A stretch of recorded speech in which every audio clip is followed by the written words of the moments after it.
All right, well, congratulations to Michelle for being the Employee of the Month, and as well as all of our other employees. Thank you for your continued hard work to make Auburn a better and special place. During the Committee of the Whole tonight, the City Council reappointed A.J. Harris to the Parks and Rec Advisory Board and appointed Mary Mills to the Parks and Rec Advisory Board. And again, I want to echo thank you to everyone who applied for this very, very important board. Under announcements tonight, I want to just go through a few things. This Saturday is the Sugar Bowl, named for former Auburn football coach Shug Jordan. Our young men and young ladies will be playing football games all day Saturday at Duck Sanford Stadium. If you run out of things to do and want to see some good football, please go out there and cheer for our children. I appreciate Parks and Rec and their desire to make a big deal out of this day for these kids. I want to say thank you to everyone that participated in the downtown trick-or-treat last week. Many of you know that it has been announced that is the final downtown trick-or-treat, and it was a great way to go out. Well organized and a lot of people there, and a lot of people were having fun. And I appreciate the downtown merchants for 25 years enduring this project and having great enthusiasm for this project. And I want to thank our public safety for protecting us as all the families and children are running around downtown, and certainly Public Works Environmental Services for cleaning up after we make a big mess. But thank you. It's left a great legacy for our community, and I appreciate everybody that started it, continued it, and worked last week. I want to say congratulations to my friend Eddie Smith, who was sworn in as the new mayor of Opelika last night. I look forward to working with Eddie and his new council as they get started, and he's going to do a great job for the city of Opelika. And congratulations to Gary Fuller for 21 years of leading that community and doing a great job as a great leader for the city of Opelika and a great friend. I want to commend our students at Auburn and the many people of this community a couple of Sundays ago that participated in the Alzheimer's Walk. It was a beautiful fall Sunday, but you can do a lot of things on Sunday afternoon, but they've got out and raised money and awareness for this dreaded disease that affects so many of us, and particularly in Auburn and in our state and in our world. It was a great effort. I appreciate those that organized this. I want to say thank you to our Parks and Rec staff and our public safety staff. The Pine Hill Cemetery Tour was awesome a couple of weeks ago. The old cemetery was beautiful. It was well manicured and well taken care of, and we were well protected that night, and it was well organized and a lot of fun. And then finally, I want to say welcome to the Auburn High School Student Council. Most of them, I think, are with us tonight and are joining us, and I spend time with this group every year. We meet 4 or 5 times during the year. They'll actually come over to City Hall and take a little field trip and learn some Civics 101 after the holidays, but I appreciate their enthusiasm. We had a great meeting a couple of weeks ago. They asked a lot of great questions, and they have a strong desire to learn about what goes on in their city, and we welcome them here tonight. Anyone else on the council have an announcement they'd like to make? Yes, ma'am. Ms. Whitten. Yes, I would just like to acknowledge that the Auburn High FFA just attended the 98th National Convention in Indianapolis this past week, and 2 alumna, Shelby Foster, received 10th place nationally in the Agri-Science Fair, and then Kate Whitten achieved her American degree, which is the highest honor achieved in FFA, which less than 1% of members receive, and 2 of the officers from Auburn High attended as well. So it was a great week and great exposure for the Auburn High FFA group. Congratulations. We're proud of them. I thought I recognized one of those names. Anyone else? Anyone else? Yeah, Mayor, I'd like Yes, to please. say I had a little interaction with the fire department again last week, and it went well, and I'm very impressed with those guys, and hopefully I don't have to see them anymore in those conditions, but they were very helpful. We're glad you're with us, Tommy. I'm very fortunate to be here. I backed my handicap scooter off my driveway on into the ditch. If you want to know what happened, that's what happened. I wrecked my scooter. All right. Okay. At this time is Auburn University Communications.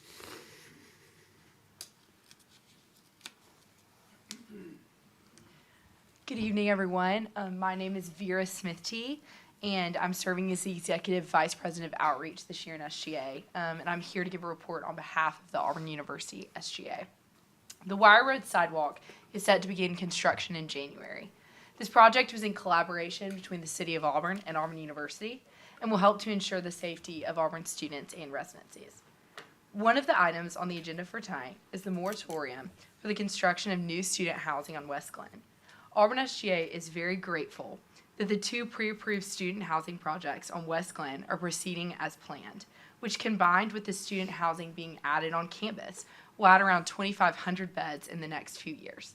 This is an incredible number that will help maintain the exceptional student experience. SGA is excited to host Creed Day on November 19th, a day that will celebrate the 82nd birthday of the Creed by the Aubie statue on Haley Concourse. Thank you all, and War Eagle. War Eagle, thank you. Okay, at this time, citizens' communications on items on our tonight's agenda. If you'd like to speak to the city council about anything on our agenda, now would be the time to come forward. You have 5 minutes to speak to the council. Mayor, you do have Name two and address public for the record. hearings this Excuse me. evening. There are 2 public hearings, yes? Yes, one under ordinances, 9A, and then the other, the vacation of the easement.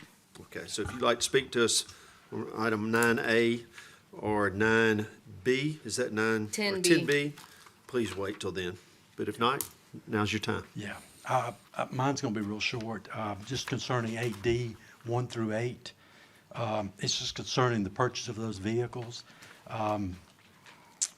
I hope that when the decision is made by y'all to continue purchasing so many vehicles, that you have all the information. I noticed that I'd asked the, for records requests to get the mileage of vehicles and so forth. They do not provide that. They don't have that. I think in order to do a good job of understanding your vehicles and the status of those vehicles, mileage is a very important thing. I know the state of Alabama doesn't require it, but I think when you're all making decisions, you should know kind of how many miles are on different vehicles, how fast they're gaining, and so forth. I just think that is a good way of making decisions. And I also wanted to ask, and it's just a simple thing, the AR-15s, 80 AR-15s, is that a normal number? I'm just asking. It's just was kind of like, wow, are we having a war here pretty soon, or is there something we are not aware of? But 80 AR-15s is a lot of firepower, so I just wanted to say something about that. Who'll be next? Anyone else? Okay, we'll move ahead with city manager's communications. Mayor, I don't have any communications this evening. Are you ready for the consent agenda? Please. First item of business is a consent agenda. Does any council member wish to remove an item from the consent agenda and deal with that item individually? Yes, please. I'd like to remove 8D6, 8 Delta 6, and 8 Delta 11, 8D11. 6, 8, D11. All right. Anyone else? Yes, Sonny? 8 Charlie.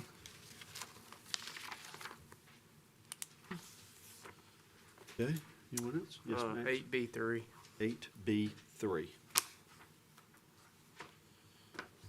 Anyone else? Okay. Item 8B3 is a request from Downtown Entertainment LLC, doing business as Sigma Nu Alumni Event Alabama Game Day, for a special events retail alcohol beverage license for an event to be held on November 29th for property located at 715 West Magnolia Avenue. Move for approval. Second. All right, have a motion second. Max? Just need to abstain. All right, any other further questions? All right, all in favor, please say aye. Aye. Any opposed? And the motion carries. Item 8C waives residential trash collection fees that are typically charged for trash or debris piles exceeding 5 cubic yards for the time period of March 9th through April 3rd, 2026 for Trash Amnesty 2026. Move for approval. Second. All right, have a motion and a second. Mr. Mormon? Yes, thank you. I thought this might need a little explanation. It says amnesty, but it is only more of the same. It's just a quantity issue. Is that right? This is debris. I'll have Ms. Cook, our Environmental Services Director, make sure we get this straight here. Yes, thank you for pulling that off. This is part of our beautification, our transition from winter to spring. We encourage everyone to clean up their properties. Our ordinance has a 5 cubic yard stay on it, which means that you're only allowed 5 cubic yards at each household. This allows more than the 5 cubic yards than you are permitted. So that's for anything, leaves, debris, piles, appliances. Typically, we only allow 2 or 3. With this, you can put out as much as you want, and you won't be charged a fee. Typically, for a half load, you're charged $50. For a whole load, you're charged $100. This waives those fees if you all vote for it. Okay. Are there things that you can't put out there? There is hazardous waste, of course, and garbage. So this is for bulky items, outdoor items, leaves, trash, debris, things like that. This is not for garbage or any hazardous chemicals. But old appliances, Old lawnmowers. appliances, lawnmowers, things of that nature, as long as you've drained the oil and gasoline out of them. Thanks. Okay? Thank you, Ms. Cook. Thank you for the outstanding job y'all do. Any other questions? No, sir. Okay, any other comments or questions? All right, all in favor, please say aye. Aye. Any opposed? And the motion carries. Item 8D6 authorizes the purchase of a 2026 Chevrolet Colorado Crew Cab 4x4 pickup truck from Stivers Ford Lincoln for the Environmental Services Department in the amount of $33,570.49. Move for approval. Second. Motion is second. Mr. Griswold?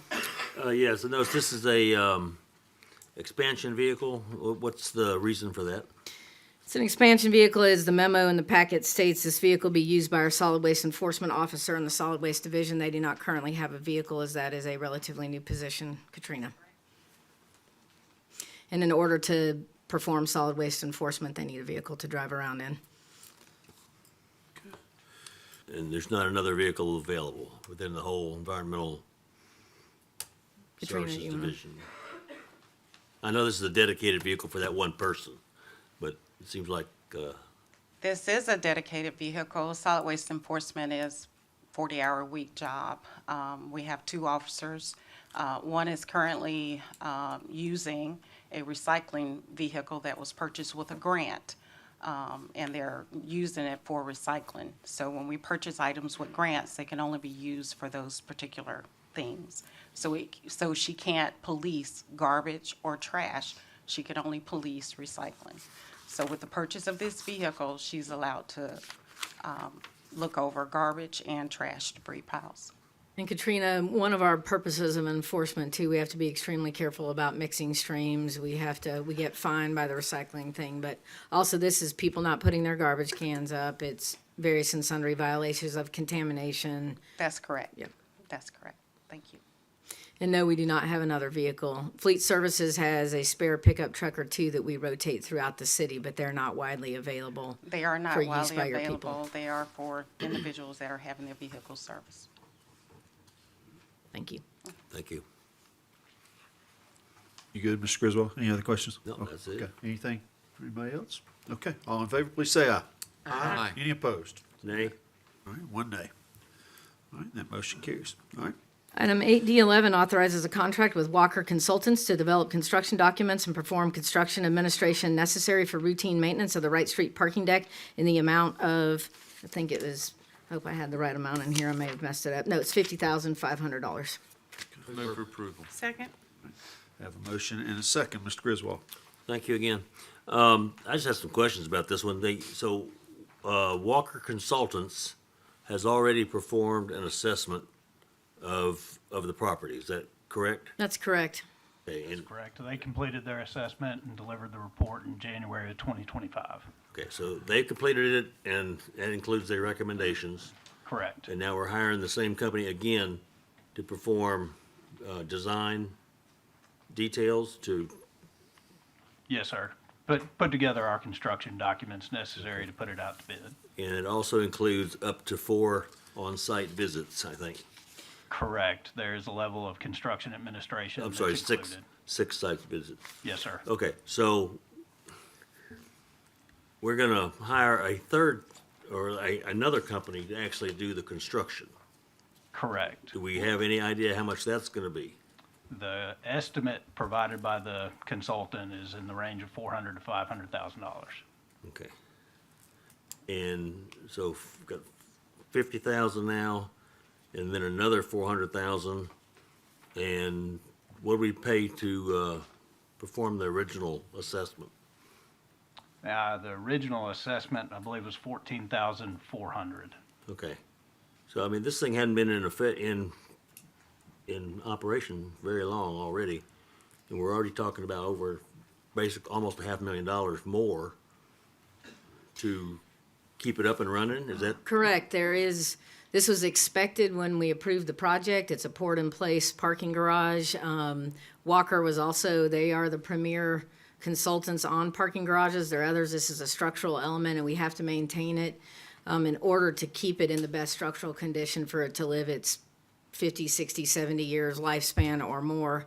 And so you do these things to avoid bigger expenses later. We also have a tenant we have an obligation to, which is the Alabama Baptist State Board of Missions. We have the Student Baptist Center in there. We have very strict condo agreements and other things where we're required to maintain. Dan? Correct. The majority of the maintenance that needs to be performed is life extending maintenance on the building.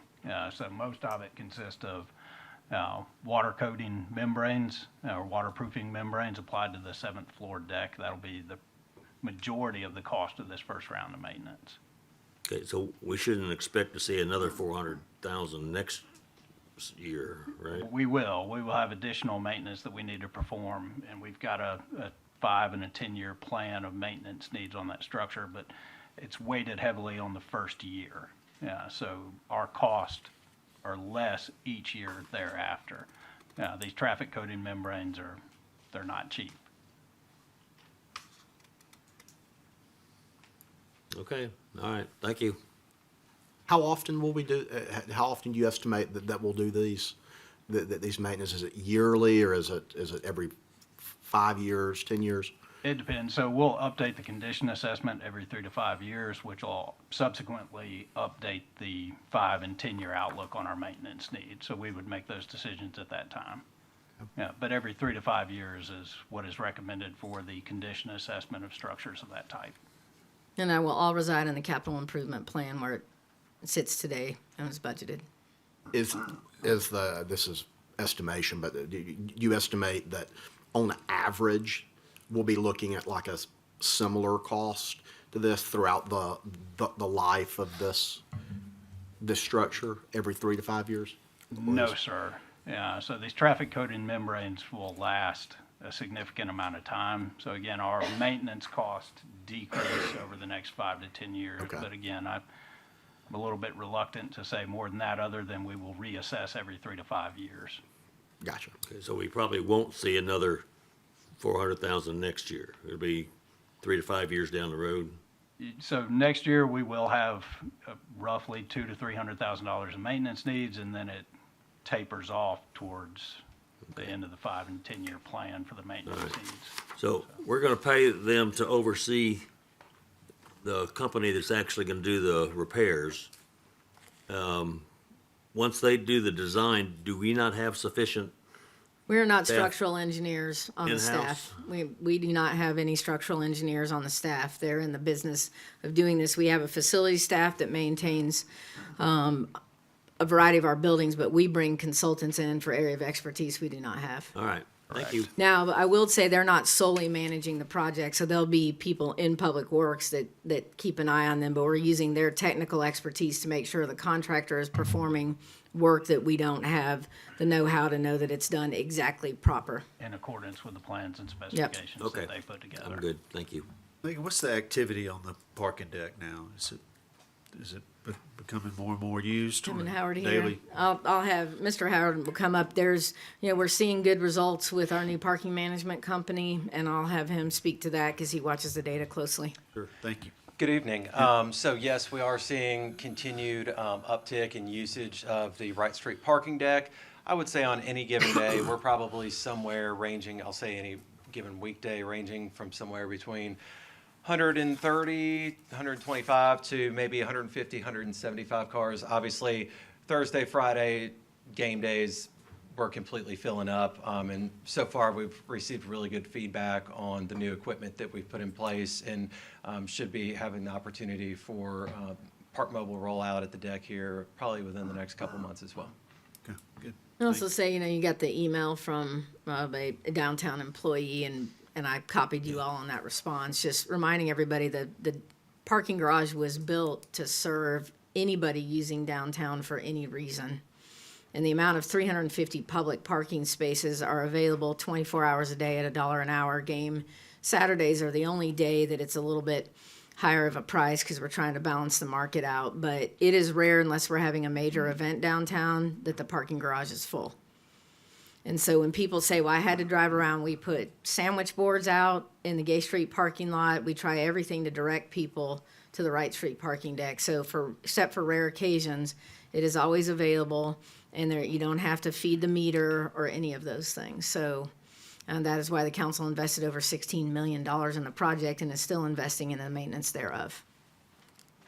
And what's the capacity of the deck? 350 spaces. And do we coordinate at all with the Auburn Bank parking deck? Do you have any idea what their occupancy or their? They are operating rates are- different, like we have the same company that's managing the deck now for us, but they have obligations to tenants in the bank building itself, plus the hotel, and then they do some hourly, and they do lease to other entities. That is one key difference. We are not leasing, with the exception of 10 spaces that go to the Alabama Baptist State Board of Missions as part of our property arrangement. The rest of it is not leased intentionally to give everybody equal access to the deck.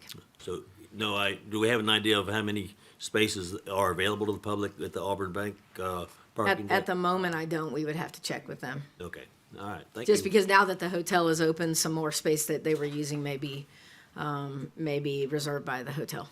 Okay. Do I remember that the income on this, even with all the glitches that we had, was $500,000 a year?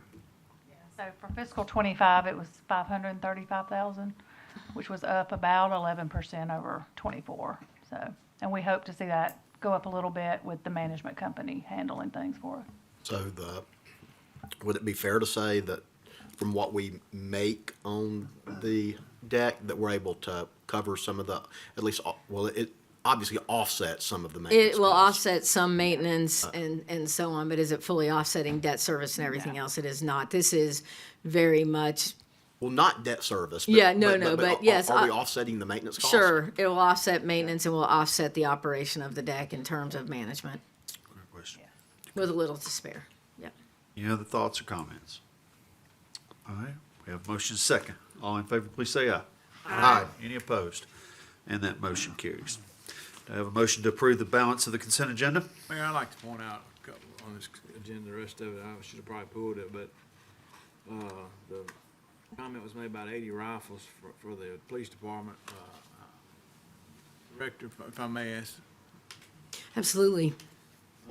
Director Matthews, currently our rifles are getting very old, aren't they? It's hard to find ammunition for them, if I understand correctly. It's the same ammunition. The issue is that the current patrol rifle inventory that we have are Vietnam-era rifles that are on loan to us by the United States government, surplus rifles, and we need to turn those back into the government. So these will replace those loaned firearms. Thank you. I think it's very important to realize that we enjoy a relatively low crime rate here in Auburn, and it's not by accident. It's dedicated men and women serving us every day, and we need to provide them with the best equipment we can. And you got to stay ahead of the game to be successful. Don't you end up like some of our neighboring towns, and we don't want that. Assuming these 4 vehicles down here are probably 4-wheel drive, and you're gonna put them one on each shift because you got 4 of them coming. Looks like. That's correct. And, that's something we've been needing to do for a very long time, because sometimes we still have some rural areas we have to get off the road. And all-wheel drive doesn't mean necessarily like a 4-wheel drive truck. You need something that can get in the woods and apprehend criminals or find lost children or whatever we need to do. That's correct. All right, thank you. Thank you. Mr. Mayor, if I may also respond to Mr. Wilkins' request about mileage on those vehicles. I think you'll find a lot of that information provided in our packet. All right, we have a motion and a second to approve the balance of the consent agenda. Any further questions or comments? All in favor, please say aye. Aye. Any opposed? And the consent agenda is approved. Ordinances. Item 9A declares a temporary moratorium on the construction of multiple unit developments and private dormitory developments within the urban core and urban neighborhood west zoning districts.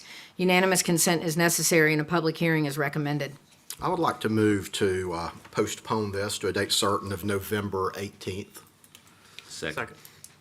I'd also like to acknowledge that this is the first reading of this ordinance, and I'd like to see if we can move forward with a public hearing this evening. All right, so we have a motion and a second to postpone until November 18th. Do we need to go ahead and dispose of that? You can dispose of it and then open the public hearing, or you can open the public hearing and then dispose of that. It's whichever you want to do, if the majority of you agree to go ahead and open it. Okay. Do we need Your to do call. that by roll call? No, we don't have to. It's just a postponement. You're not taking Okay. official action. All right, any comments or thoughts on postponing to the 18th? Everybody comfortable with that? I'm fine with, as long as we do the public hearing tonight. Leave it open, we can continue to the next one. I agree. So specifically right here, postpone until the 18th. Everybody good with that? So all in favor, please say aye. Aye. Any opposed? All right, so we'll take this back up on the 18th. Megan, anything, think he Councilman requested that Dawson, this be the first reading, is that okay? Yeah, the first reading would be passed. It just means it would come up at November 18th meeting. You'd need a motion and a second to move the business forward. And then Councilman Dawson, I did hear him mention, you guys need to discuss whether or not you're going to leave the public hearing open or if you're going to just reopen one at the next meeting, and we'll advertise accordingly. Okay, all right. I had some conversations with a few of you today about this public hearing tonight. And a few of you mentioned that you'd like to have the public hearing also available next week. Is that the wishes of the council to have a public hearing tonight as well as have it reopened on the 18th? Yes. You do that, then just leave it open. Just leave it open, okay. All right, so that's how we'll move forward. So if you'd like to address the council on this, I will open the public hearing shortly. We'd ask that you come forward and give us your name and address for the record. You'll have 5 minutes to speak, and we'll ask that you address your comments to the city council, even though we will not be taking a vote on this evening. This is your opportunity to speak to the council about this. So I'll open the public hearing. Who would be first?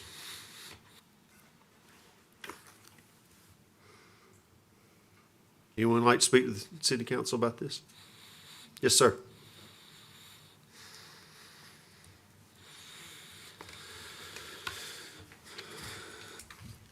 Thank you for having me. My name is Jim Beatty, and my address is 504 Euclid Avenue, Birmingham, Alabama. So again, I'm Jim Beatty, and I'm Vice President of Development for Capstone Communities in Birmingham, Alabama. Tonight, I'm here on behalf of both Capstone and our JV partner, Landmark Properties, to ask the council's consideration to exclude our development on West Glen from the proposed moratorium. Our team initially sat down with city staff, Megan Crouch and Scott Cummings, on October 4th, 2024, and over the course of the last year, we've been working in good faith with landowners, architects, civil engineers, and other partners to bring forward a by-right student housing plan that would not require any variances. The proposed new development would be located along West Glen, adjacent to Uncommon, Auburn, and house approximately 927 students. The property itself is now designated for high-density student housing use and currently provides housing for over 200. So effectively, our proposed development nets approximately an additional 700 beds. Our development would also meet the city requirement of 1.1 parking spaces per student on site. On September 26, 2025, we formally requested a pre-application meeting with the city, and this meeting is currently scheduled for November 12, 2025, which our team has been preparing for diligently. Under our current schedule, without the moratorium, our development would not break ground until November of 2026 and would deliver for the 2029-2030 school year. Should the council approve the moratorium, our development could be delayed until potentially the 2031-2032 school year, effectively creating a 2-year delay. Capstone and Landmark have collectively developed over 200,000 student housing beds in over 40 states across the country over the last 40 years. It is our opinion that increasing the number of student beds in the urban core will alleviate traffic by encouraging more students to walk both within downtown and to campus.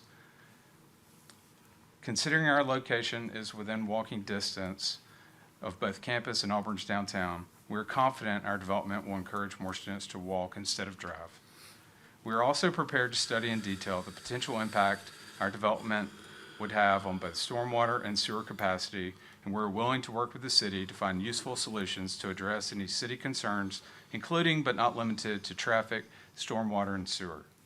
We're not here tonight to request any approvals or variances, but solely to respectfully ask the council to exclude our development from the proposed moratorium so that we can concurrently seek solutions without additional delay of our development and the issues the city wishes to address. Thank you for your consideration. Thank you. Who'll be next? Yes, sir.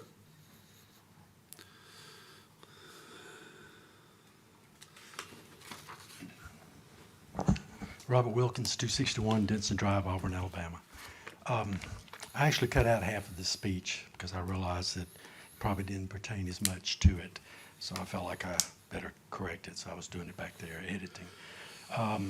The Auburn Planning Commission doesn't plan. It follows instructions from most, but not all developers, commercial realtors, wealthy individuals, and the city bureaucrats, while the city council rubber stamps most of the recommendations, but not all. City of Auburn should change its name from the City of Auburn to instead of the City of Auburn, it should go to the City of Auburn Student Housing with these ugly, gaudy monstrosities of Auburn skyscrapers. It would be befitting since the new logo changed from the lamp of knowledge to the oak tree of toilet paper. With the City of Auburn's single-minded growth brought us excessive traffic, issues with stormwater and sewer, while destroying the loveliest village on the plains. Our Mayor Pro Tem said at the work session yesterday that she basically had a little response on the moratorium issue. But it's simple. It already has been destroyed by y'all. The citizens are more concerned about their neighborhoods that are already being dissected in the 2030 and the 2040 plans. I know this city as well as anyone. I travel in the Auburn area between 2,500 and 3,500 miles per month in delivering for Uber Eats to the new developments, HMOs, the new condos, the older established single-family housing, the townhouses, the apartments, the trailer parks, the small businesses, the factories, the high-tech industries, the low-income housing, the wealthy housing. As Councilman Dawson said, the horse is out of the barn. Each of you had a hand in the downtown destruction of the city of Auburn, whether you're one term, 2 terms, or 3-term member, with the leadership of the past mayors and its controlling city managers. But who is ultimately responsible? You, the council. You are responsible. Of the top 10 cities of Alabama, we have the highest paid city manager and the highest paid city management team in the state. And what do? Get failure. It was stated on the work session yesterday several times that landowners in the urban core and urban core west development areas stated they would never sell their land property. Not only did they sell, but developers were able to gather enough properties in one group to start the birth of downtown student housing. Please do a permanent moratorium. Thank you. Who'll be next?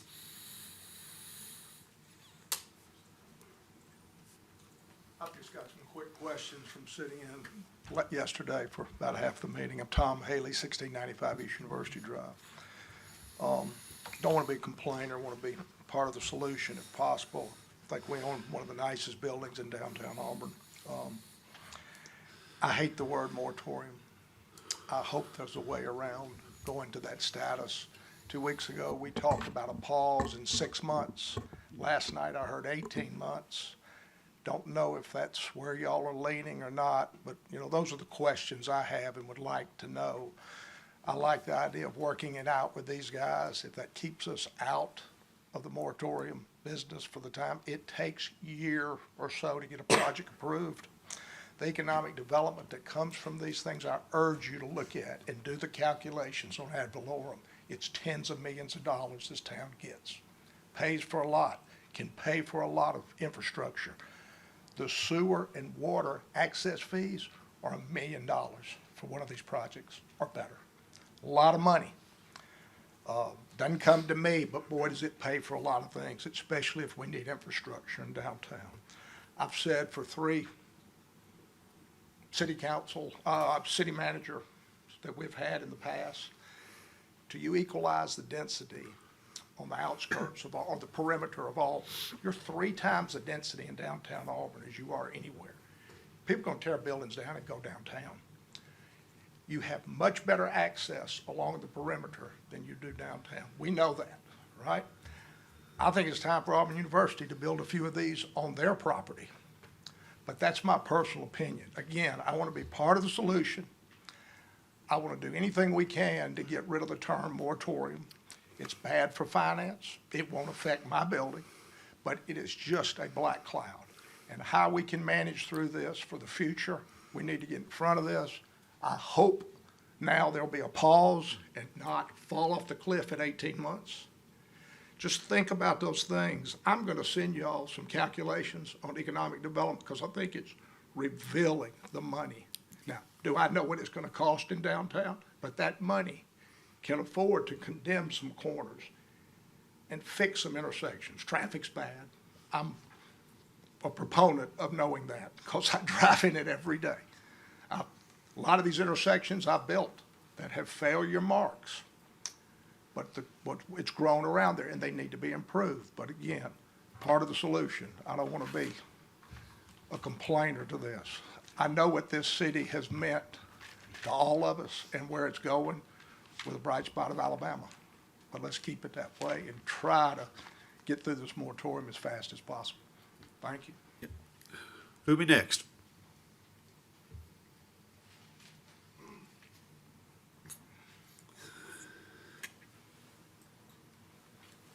Brian Worth, 211 South Gay Street. I'd like to say I would like to thank Mr. Haley for what he said.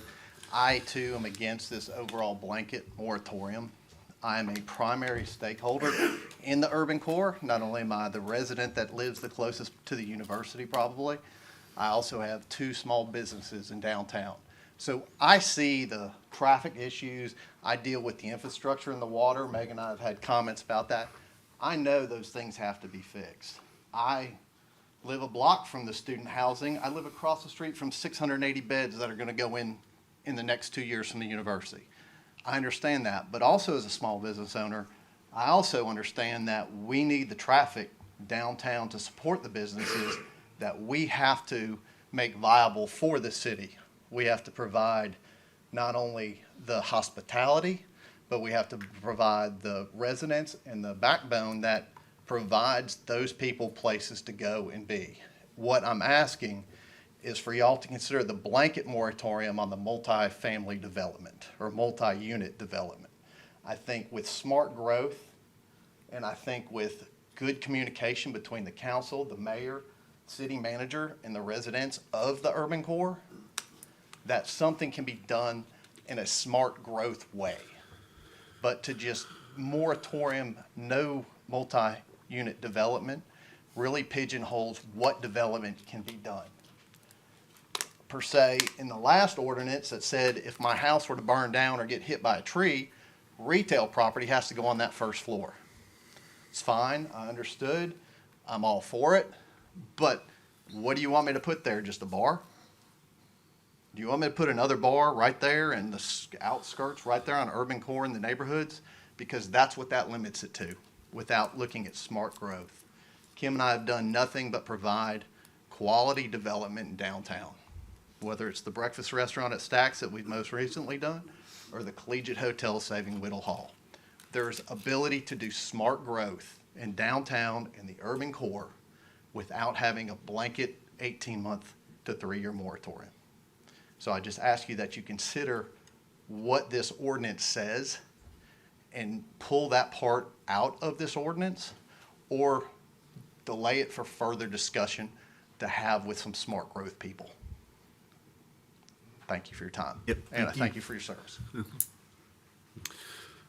Anyone else?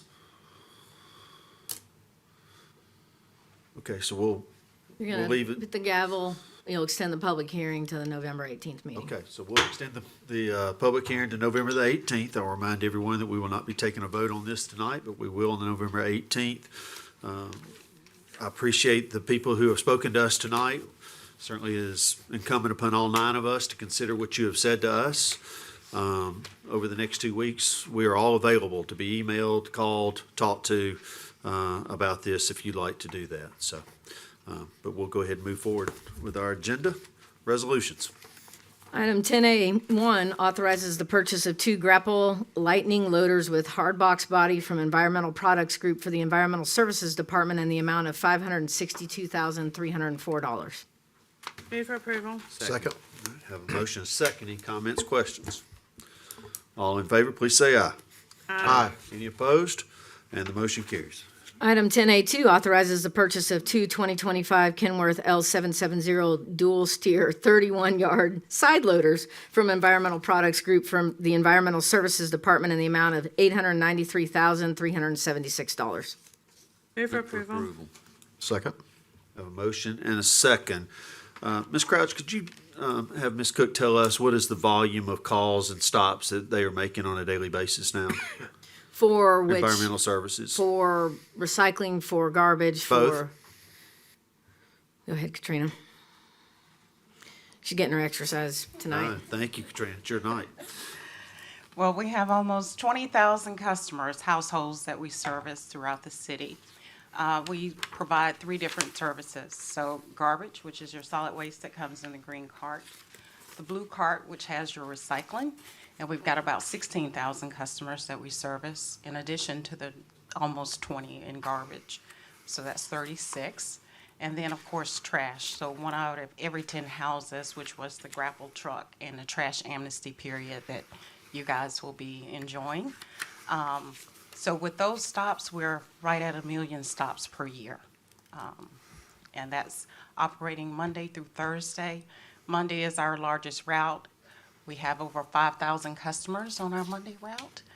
And each day, that's what we do. And we do it with about 31 people right now.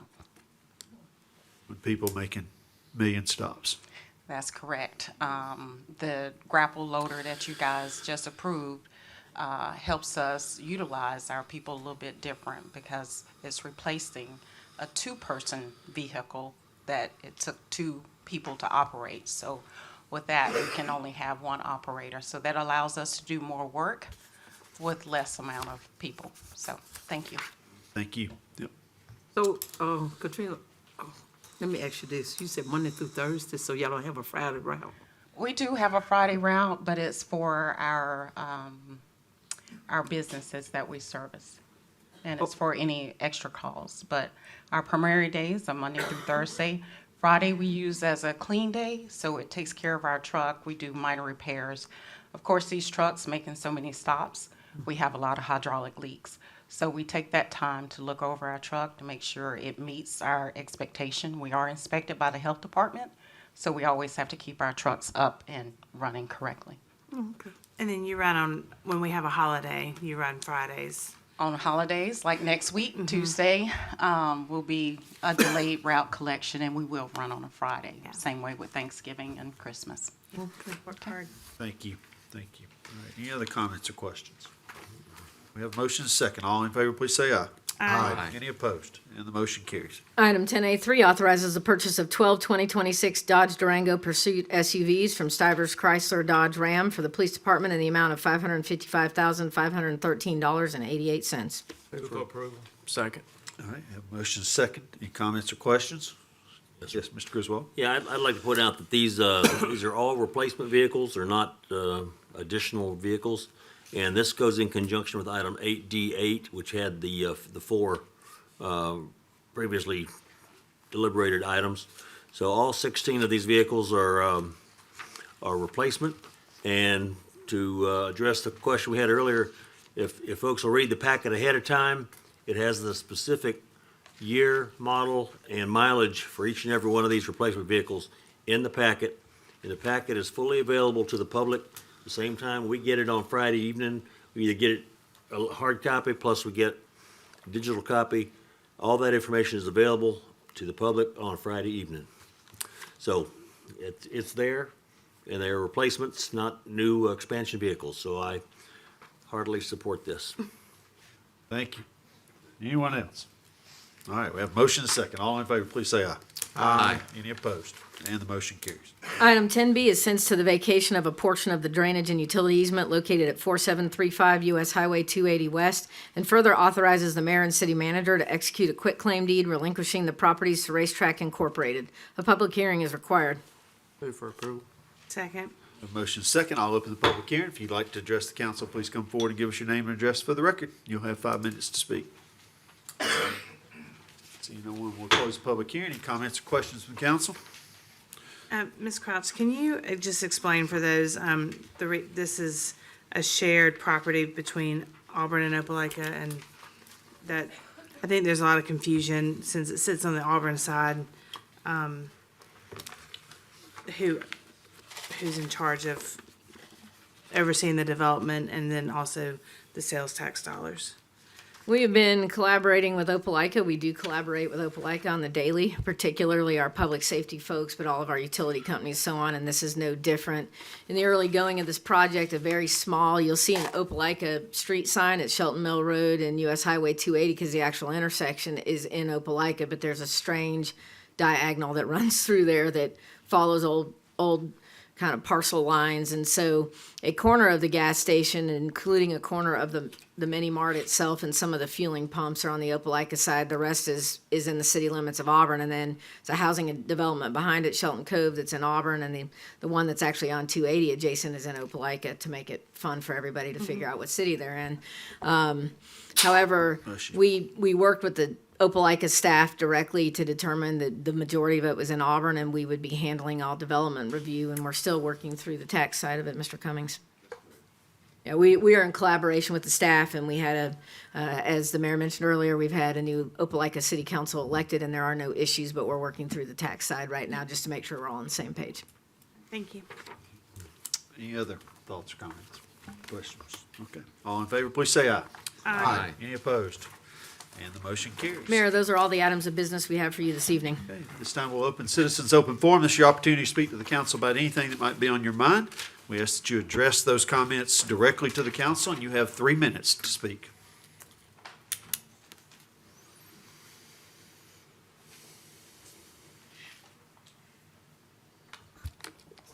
Sorry, I've been up here 3 times. Robert Wilkins, 261 Densa Drive, Auburn, Alabama. Good evening, City Manager, Mayor, and Council. Our City Manager, she has stated many times that she works at the pleasure of the City Council while ignoring the Auburn citizens' rights. We citizens demand our rights back from the City Manager. Just since May, the City Manager and the Director of Finance have refused to provide 2 simple line items, salary and wages, and employee benefit for the Solid Waste Management Fund 2025 budget year, while hiding behind our city lawyer. All this has done is made me believe there's more to this issue than I had thought. Our city manager has unwisely used our city lawyer, legal retainer, or however he gets paid, to deny me access to what I have requested through the public records request, as the city lawyer refers to as the PRR. I thought at first it was because I had been in the front of the council on many issues beyond short-term rentals over the last 4.5 years, while stating many times concerning our overpaid city manager and her management team, the E100s, but it seems that is not the reason. I have dealt with many lawyers over my past business careers. Many think that having a JD Juris Doctor behind their names make them say is legal and binding when they talk in general. All I have behind my name is CB. You ever heard of CB? Country boy. And I am proud of it. Have any of the council members questioned why the city manager would relinquish her responsibilities in providing the public records request to this Auburn citizen? I mean, really, not some lame excuse she's using. Has any Auburn city manager ever given their responsibilities to the city lawyer when there is no legal challenge at all? This is why I question the council's wisdom. I know when I finish the speech that either our mayor or his council will vehemently defend our city manager while trying to destroy my credibility. But I ask you as a city council member, why won't the city give me this simple information? Thank you. Who'll be next? Anyone else? Okay. Council have anything? Yeah, close citizens' communications. I wouldn't just, anybody else have anything? Okay. Citizens' communications closed. Everybody ready to adjourn? So moved. We're adjourned.